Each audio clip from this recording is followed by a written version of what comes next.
How to fix Windows was unable to complete the format error. Here are some tips that would help fix Windows was unable to complete the format error. 1. Run error checking. 2.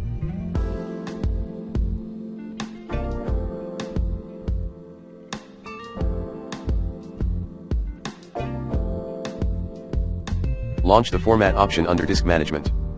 3.